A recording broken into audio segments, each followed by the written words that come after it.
మునుగోడు నియోజకవర్గంలో ప్రచారం జోరుగా జరుగుతుంది. వివిధ పార్టీలు వివిధ రకాల రోడ్ షోలు చేయడమే కాదు, ప్రసన్నం చేసుకోవడానికి ప్రజల దగ్గర కూడా వెళ్తున్న సందర్భం చూస్తూనే ఉన్నాం.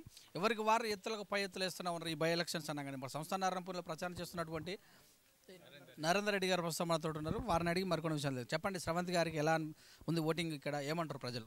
నారాయణపూర్లో మేము ఇంతవరకు ప్రచారం చేసిన ఏరియాల లోపల స్పందన చాలా బాగుంది. మేము స్రవంతి అక్క గారికి వేస్తామని చెప్పేసి, మహిళలు కూడా ముఖ్యంగా మహిళలు అయితే మేము ఆడబిడ్డకే ఓటేస్తామని చెప్పేసి చెప్పడం జరిగింది. మాకు కూడా పూర్తి విశ్వాసం ఉన్నది. స్రవంతి అక్క ఇక్కడ ఖచ్చితంగా గెలుస్తుందని చెప్పేసి మేము విశ్వాసం వ్యక్తం చేస్తున్నాం. గతంలో కూడా కాంగ్రెస్ ఇక్కడ ఎమ్మెల్యేగా ఉన్నారు కనుక సో ఏమంటారు మరి ప్రజలు? ప్రజలు ఏమంటున్నారంటే, ఆయనకు ఇన్నేళ్ళు 4 ఏళ్ళు మేము ఆయనకు అవకాశం ఇచ్చినాం ఇంతకుముందు. ఈ 4 ఏళ్ళలో చేయండి, ఇలా కొత్తగా బీజేపీలో ఏం చేస్తారని చెప్పేసి అంటున్నారు.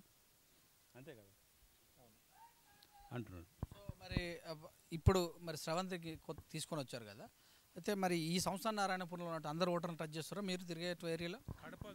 మేము గడపకు తిరిగాం ఇప్పటివరకు. పొద్దున్న నుంచి సుమారుగా మేము మార్నింగ్ 8 నుంచి స్టార్ట్ చేసినాం. ఇప్పుడు ఎంత టైం అవుతుందో మాకు కూడా ఐడియా లేదు. ఎంత అవుతుంది ఇప్పుడు? 5 అవుతుంది. ఇంకొక గంట దాకా కూడా మేము తిరుగుతాం. మాకు ప్రతి గడపను టచ్ చేయాలని చెప్పేసి మాకు కోరిక. టీఆర్ఎస్ వాళ్ళు కావచ్చు, బీజేపీ కావచ్చు, కాంగ్రెస్ మూడో ప్లేస్ అంటారు.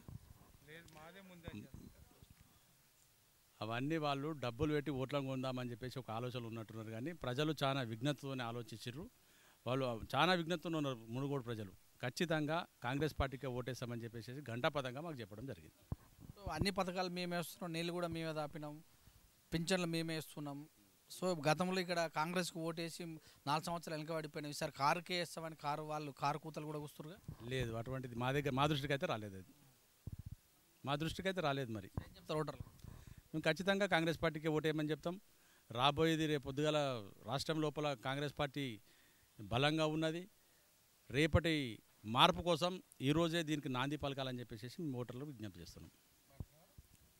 చెప్పండి, జోడో యాత్ర కూడా మరి రాబోతుంది. రాహుల్ గాంధీ గారు నిన్న 23కి వచ్చారు, మళ్ళీ రేపటి నుంచి ఈ రోజు నుంచి స్టార్ట్ అయ్యే అవకాశం ఉంది. బ్రహ్మాండమైన స్పందన జరుగుతూ ఉంది. ప్రత్యేకంగా మా ఊరు దగ్గర నుంచి వెళ్తుంది కార్యక్రమం.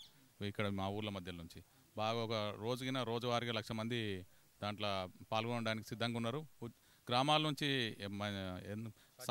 స్వచ్ఛందంగా వచ్చే సామాన్య పౌరులుగిన దాంట్లో పాల్గొనడానికి లక్ష్యంగా ముందుకు వస్తూ ఉన్నారు. ఎలక్షన్ ప్లస్ అవుతుందా జోడో యాత్ర? ప్లేస్ అవుతుంది, ఖచ్చితంగా ప్లేస్ అవుతుంది.